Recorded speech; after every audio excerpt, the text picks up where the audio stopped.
Hey there, welcome to Best Green Homestead. We're here today to show you about some different breeds of meat birds and why you might want to keep one over the other. Hey everyone, I just wanted to apologize in advance for the YouTube video I'm about to show you on the meat birds. For the quality of the video, it was recorded about a year ago and we lost the original copy, so it's just a lower pixelated version that was sent to me by a friend who recorded it, but the information in the video is still relevant, so I just wanted to still get it out there. And I'll try and get a second video out of better quality maybe this week as well. Apologies for the delay in posting videos lately. We've had a lot of crap going on in our life right now and very busy, and we'll post about that maybe in a later video, but I already had this recorded, so it's been waiting for about a year. Might as well get out there on meat birds and what meat birds might be right for you to raise on pasture or any other means. Enjoy. So we've got a few different breeds here. Some we obtained from a hatchery, and the heritage ones we hatch out ourselves. This is one that you could get from one of your local hatcheries. This is what's known as a white rock, also known as Cornish cross. They are the fast growth meat bird, and the pro to them is that they get the biggest fastest. So you're gonna get a yield of 4 pounds of meat in roughly 6 to 8 weeks. That all depends on the conditions they're living in and the feed you give them, obviously. This is a hen, so she'll be a little smaller, and the males will grow out a little bit bigger. So you're likely to have a 4-pound male by 6 weeks, but the females might not be the 4-pound mark until the 8 weeks. So your feed conversion is best to grow them out up to 8 weeks.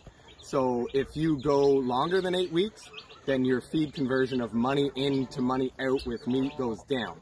So you're best to process them earlier on and not let them get too big. Also, if they get too old, the meat gets a little bit tougher, but you do get a bigger bird for the amount of birds you have to raise. So it's up to you on that, but they're not as hardy as the alternative growth and the heritage growth, so they are best to not go too long. They are prone to heart attacks because they get too big too quick sometimes.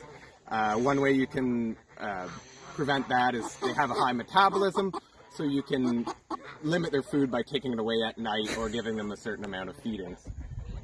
So this is a hen again, and there's lots of roosters here. We did 20 of these in this batch, and we got 20 alternative growth. Next we're going to show you the alternative.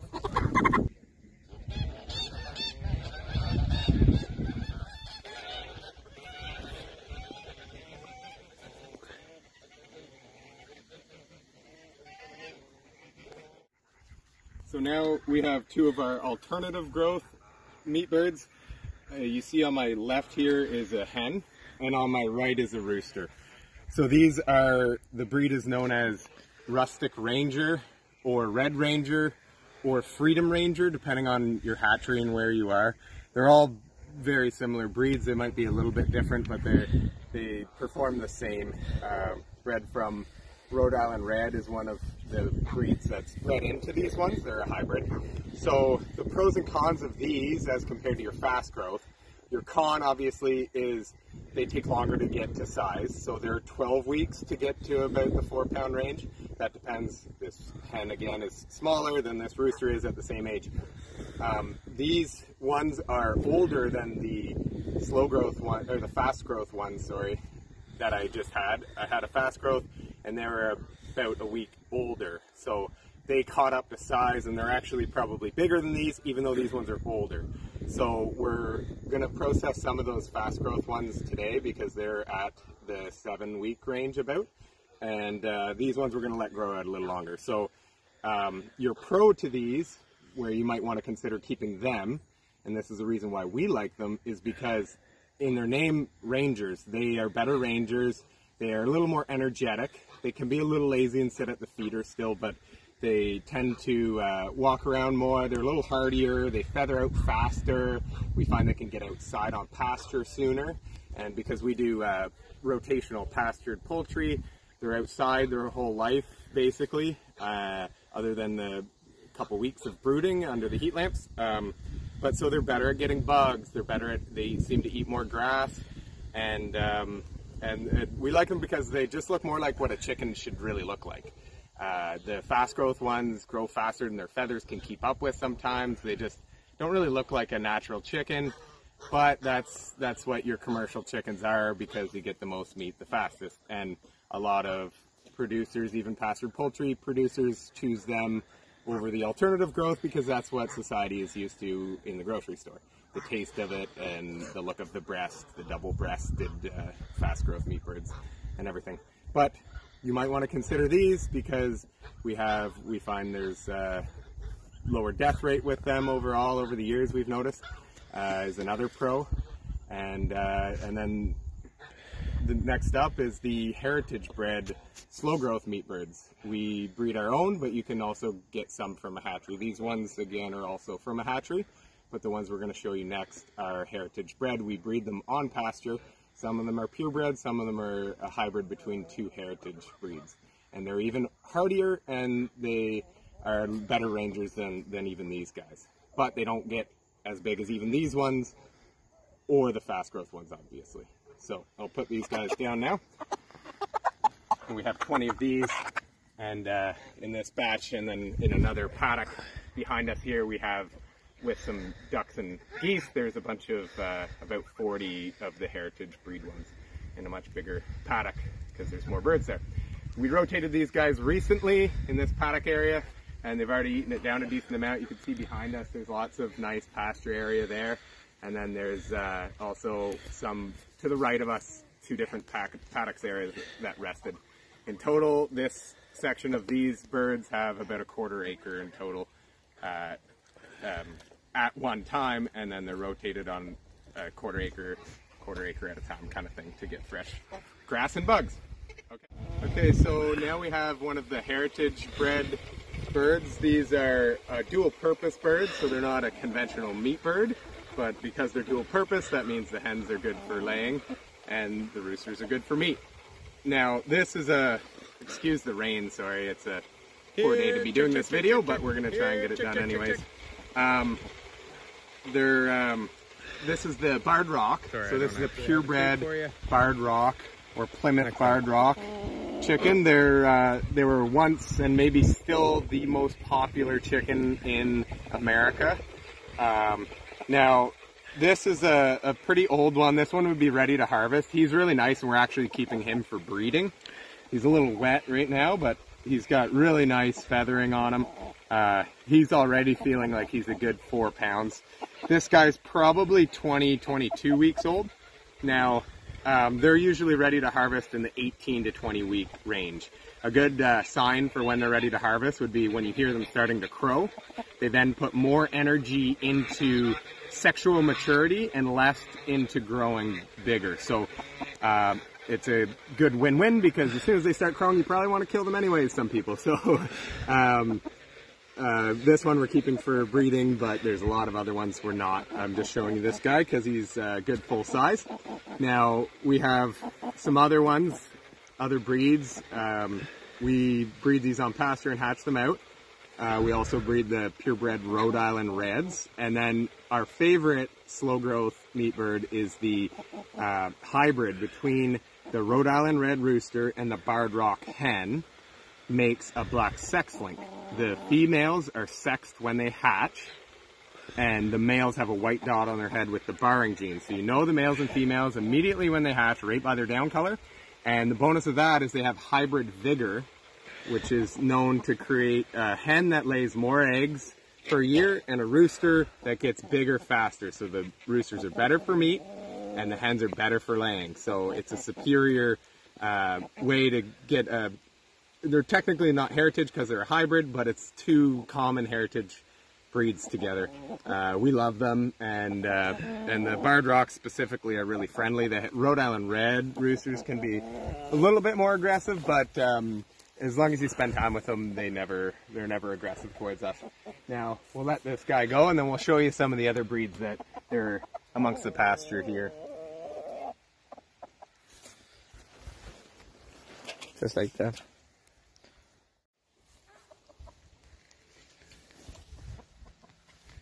So here you can see some more barred rocks, but the black ones that have a little bit darker feathering and a little bit less of the white, like this one coming in the frame right now, that one was the black sex-link rooster.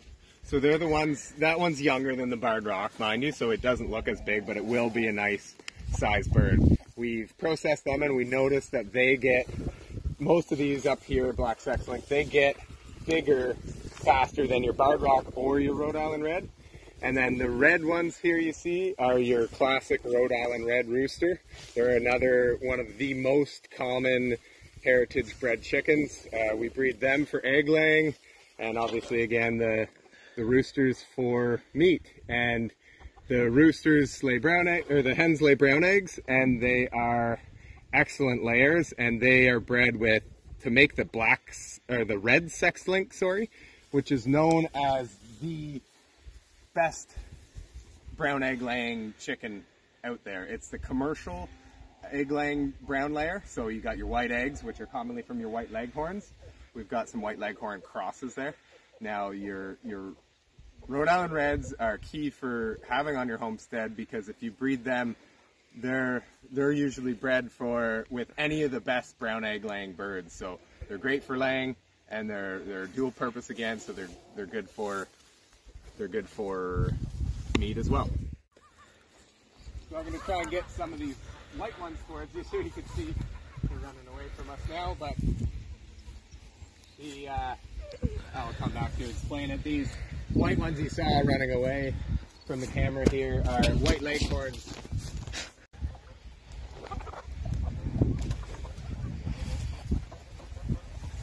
So here you can see the white birds are a white leghorn crossed with Rhode Island red. The white leghorns crossed with Rhode Island red are just a hybrid that we happen to have, that we hatch out. Some people like them. They're white leghorns are white egg layers, so the cross makes an off-white egg, and the white leghorns are great layers as well. So they make a good hybrid that lays good eggs. They're not very good for meat. I wouldn't really recommend them for doing them for meat. White leghorns lay a little bit more eggs, but they're not a dual purpose. So, but we happen to have some, so they live out their life nice on pasture, and we harvest them for meat once they come to their time. Amongst here, I can't find any right now, but we also had some opal crested leg bars. You might have noticed in the video at one point they were ones with, they're kind of blue. They're a blue egg layer. We've got a bunch of different blue egg laying breeds. And there were some ones we didn't need for breeding, so we have them here with all the meat birds. So yeah, that's that. This is the way we raise them on pasture, and that's the pros and cons of why you would want different types of meat birds for different purposes, whether it's the slow growth heritage, or the faster growth, the alternative growth, or like the medium growth, or the fast growth, the white ones in the beginning, the white rocks. So you got your slow, your medium, and your fast growth. Why you would want one over the other is totally up to you, but we thought we'd show you some pros and cons so you can make the decision for yourself. And if you like this video, please subscribe to our channel. As everyone says, hit the bell to get the notifications. We're homesteaders, we're growing every year. We're just starting this YouTube channel. We have a lot more content on Instagram, but we're going to try and put out more and more videos regularly on YouTube. You can also, like I mentioned, we're on Instagram. Follow us on Instagram at Best Green Homestead, and like us on Facebook, Best Green Homestead as well, or at Best Green Homestead. And we have a website coming up soon, and that will be bestgreenhomestead.com. We haven't launched it yet, but we sell day-old chicks, ducklings, and goslings in the spring. These breeds, the heritage ones we showed here. Some other videos upcoming. We'll show you some of the duck and goose breeds we do and why we do them, and we'll show you some videos of electric poultry netting and how to set it up on pasture, and we'll probably do a bunch of review videos in the future as well. Thanks for watching. If you watched till the end, feel free to comment with any suggestions you might have for us or any questions you might have for us. We're open to suggestion, and we like to start conversations, so feel free to comment, and we'll see you in the next video. Thank you.